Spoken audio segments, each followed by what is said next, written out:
Oke lah Kimai, welcome back di channel Vijinti. Nah, kali ini Kimai, kita akan melanjutkan pembahasan light novel Boku no Kanojo Sensei part 2-nya. Yang dimana pembahasan kali ini merangkum mulai dari chapter 1 sampai 2 dari volume 1-nya Kimai. Beda seperti biasa, sebelum masuk ke pembahasannya, aku nggak bosan-bosannya lah Kimai untuk ngingetin kalian agar terus dukung channel kecil kita ini, karena sekarang kita sedang on the way 10.000 subscriber.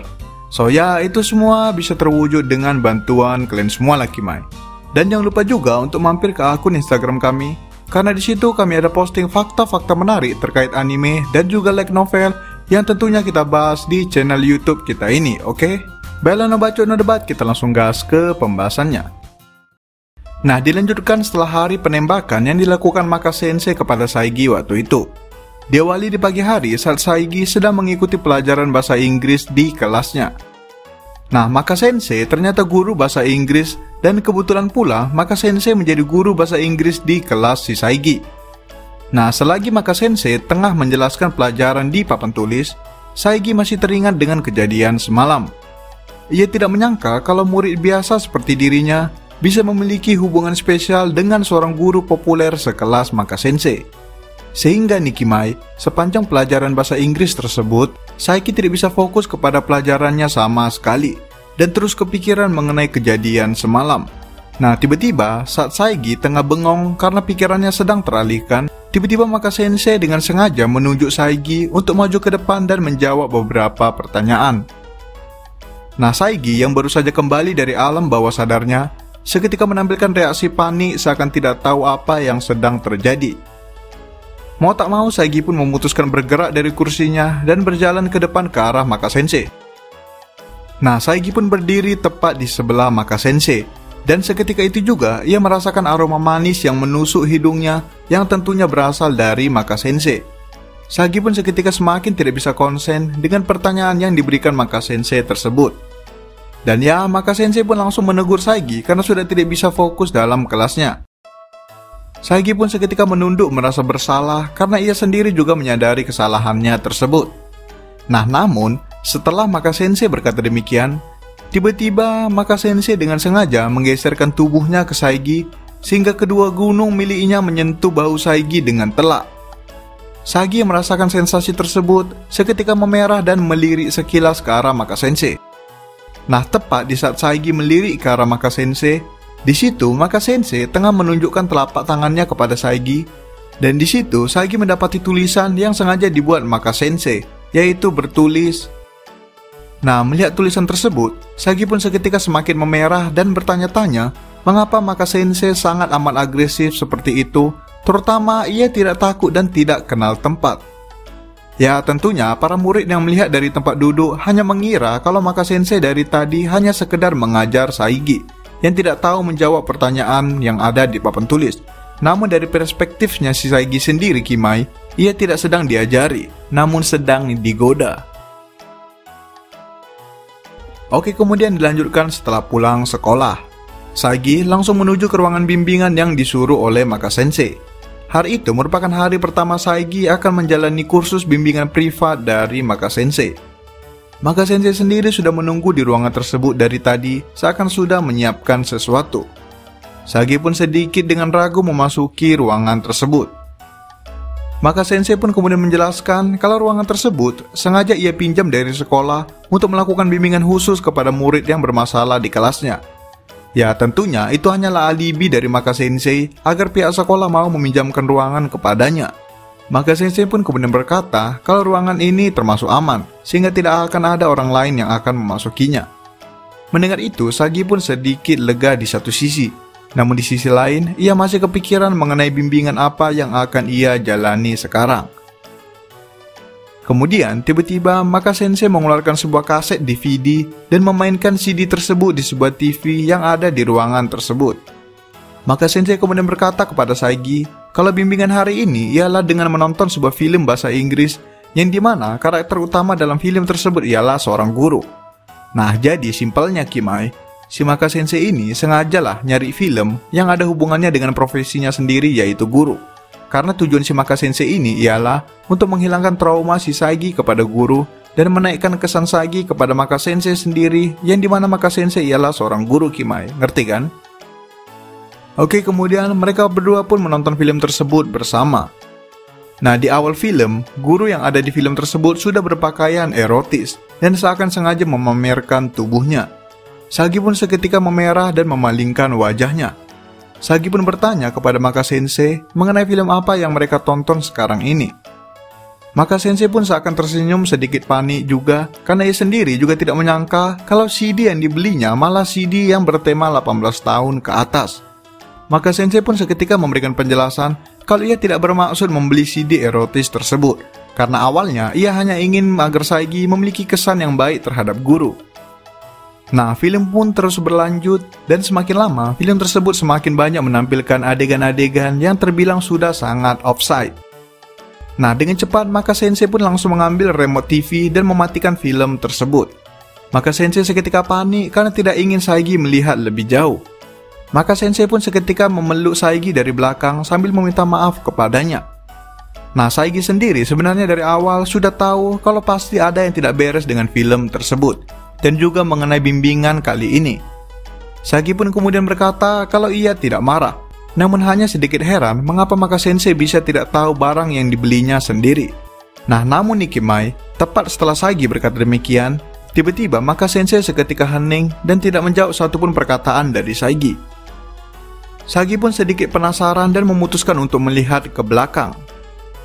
Nah, saat Sagi berbalik badan, ia langsung melihat pemandangan yang jauh lebih erotis dari film tadi. Yap, karena Maka Sensei sedang berdiri dengan tanpa busana atasnya dan menutupi gunungnya dengan kedua tangannya sambil tersipu malu. Nah, Sagi yang melihat itu seketika berteriak memalu karena terkejut dengan pemandangan mematikan tersebut. Di sisi lain, Maka Sensei sambil memerah malu berkata kalau ia tidak ingin kalah dengan guru yang ada di film tadi. Maka Sensei berkata kalau ia tidak akan membiarkan Sagi jatuh ke dalam pesona guru di film tadi. Yap, seketika Sagi pun berkata dalam hatinya kalau dugaannya dari semalam benar adanya, yaitu pasti tidak ada yang beres dengan bimbingan privat kali ini. Oke, kemudian dilanjutkan keesokan harinya. Nah, di sini Sagi sedang berada di kelas seperti biasanya. Kemudian tiba saatnya jam pulang sekolah. Maka Sensei sempat masuk ke kelas Sagi untuk memberikan sebuah pengumuman. Nah, namun saat Maka Sensei tengah berbicara, tiba-tiba ia mendapat sebuah pesan dan seketika langsung melirik ke handphonenya. Kemudian Maka Sensei pun seketika langsung pamit dari kelasnya Sagi setelah membaca pesan tersebut. Nah, Sagi yang melihat itu tentunya sedikit penasaran apa isi dan siapa yang mengirim pesan tersebut kepada Maka Sensei. Nah, tak lama kemudian Sagi mendapatkan pesan yang berasal dari Maka Sensei. Di situ Maka Sensei berkata kalau ia tidak bisa memberikan bimbingan untuk hari itu, sehingga bimbingan akan dilanjutkan besok hari. Nah, melihat pesan tersebut, Sagi pun semakin bertanya-tanya apa yang sedang dilakukan Maka Sensei sekarang sehingga ia terlihat terburu-buru seperti itu. Untuk kalian Kimai, gak usah mikir yang aneh-aneh ya, ini gak ada genre NTR-nya kok, jadi aman, oke? Bella kemudian dilanjutkan setelah seisi kelas sudah sepi. Di sini, Sagi sedang bersiap-siap untuk segera pulang. Nah, namun tiba-tiba seorang gadis berambut hitam panjang datang memasuki kelas dan menegur Sagi. Gadis tersebut bernama Jinso Karen dan merupakan seorang ketua OSIS di sekolah tersebut. Karen juga merupakan seorang biarawati karena ia sendiri tinggal di sebuah biara. Karen pun kemudian datang mendekat ke arah Sagi.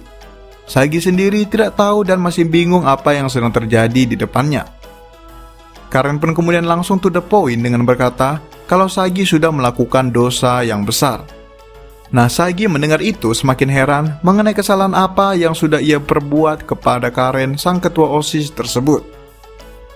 Karen pun kemudian melanjutkan dengan berkata kalau Sagi sudah melakukan kesalahan besar karena sudah membuat dirinya jatuh cinta kepada Sagi, yang dimana hal tersebut dilarang bagi seorang biarawati. Nah, mendengar itu, Sagi pun seketika teringat mengenai pengakuan cinta dari Maka Sensei waktu itu. Ia semakin tidak menyangka murid seperti dirinya bisa ditembak oleh seorang guru dan juga gadis cantik seperti yang ada di depannya sekarang. Nah, namun yang membuat Sagi sedikit tidak terima ialah mengapa Karen menuduhnya bersalah, sedangkan Sagi sendiri tidak melakukan apa-apa untuk membuat Karen jatuh cinta kepada dirinya. Nah, mendengar itu, Karen pun melanjutkan kalau ia sadar kalau itu memang bukan salahnya si Saigi, namun murni kesalahan dirinya karena sudah terjerat oleh perasaan cintanya terhadap Saigi. Nah, setelah berkata demikian, Karen pun seketika memutuskan untuk pergi pulang karena ingin segera berdoa di biara untuk mensucikan dirinya lagi. Saigi pun hanya bisa terdiam melihat kepergian Karen. Nah, kemudian Saigi pun memutuskan untuk segera pulang ke rumah agar ia bisa memproses semua kejadian mendadak yang baru menimpanya tadi. Namun, pada saat berada di lokernya, Saigi tiba-tiba kembali didatangi oleh sesosok perempuan berambut coklat pendek yang bernama Amanashi Nui. Nui merupakan gadis idola di sekolahnya, karena Nui sendiri merupakan seorang model majalah terkenal. Nah, Nui pun tiba-tiba melompat ke arah Saigi tanpa ragu dan langsung menempelkan badannya. Di sisi lain, Saigi yang kembali tertimpa kejadian mendadak seperti ini, seketika kembali bingung karena ia sendiri juga tidak terlalu dekat dengan Nui awalnya. Saigi heran mengapa kejadian seperti itu bisa terjadi kepada dirinya di saat ia sendiri tidak melakukan apa-apa. Nah, kemudian Nui yang seakan menyadari pikiran Saigi barusan langsung berkata kalau ia dan Saigi sangatlah dekat. Setelah berkata demikian, Nui langsung mengeluarkan ponsel miliknya dan langsung dengan cepat memeluk Saigi dan menaruh wajah Saigi di dadanya. Nui pun langsung memfoto adegan tersebut dengan ponselnya dan langsung meminta Saigi untuk memberitahukan kontaknya. Namun Saigi tidak menolak sedikit pun perkataan Nui. Mereka pun akhirnya bertukar kontak. Nui pun seketika menunjukkan ekspresi senangnya dan langsung mengirim sebuah pesan kepada Saigi. Saigi pun langsung melihat isi pesan tersebut dan mendapati sebuah gambar di mana Nui sedang berpose layaknya model namun dengan gaya yang sedikit erotis. Nah, kemudian Nui seakan spontan berbisik ke telinga Saigi dan berkata kalau gambar tersebut hanya khusus untuk Saigi dan tidak akan pernah muncul di majalah manapun. Setelah berkata demikian, Nui pun tersenyum riang dan langsung pergi. Di sisi lain, Saigi sudah tidak bisa berpikir apapun mengenai kejadian yang ia alami hari itu. Saigi sadar kalau pernyataan dari Nui tadi sudah bisa disebut sebagai pengakuan cinta juga. Karena di pesan yang dikirim Nui tadi, Nui juga beberapa kali mengirimkan stiker hati kepada Saigi. Saigi pun seketika tidak bisa lagi memproses semua kejadian tersebut, di mana hanya dalam kurun waktu beberapa hari, ia sudah ditembak oleh 3 gadis di sekolahnya. Dan yang parahnya, ketiga gadis tersebut bukanlah gadis biasa. Karena yang satu ialah guru terpopuler, kemudian sang ketua OSIS, dan juga ada seorang model majalah terkenal. Saigi pun seketika bingung bagaimana harus berhadapan dengan mereka 3 nantinya. Itu pun kalau cuma 3 ya Kimai. Kayak mana lagi kalau ceweknya lebih dari 3. Ya, hal tersebut akan kita ketahui di part selanjutnya nanti. Oke lah Kimai, sekian pembahasan part 2-nya. Wow, ditembak 3 cewek cuy. Udah gitu cewek dari kasta atas semua ya kan? Apa nggak Kimai kali? Like novel yang kayak gini nih, yang buat pembaca jadi adu nasib di kolom komentar nantinya. Semoga lah yang enggak ya Kimai. Bella, sekian video kali ini. Seperti biasa, jangan lupa like, comment, subscribe, and goodbye Kima.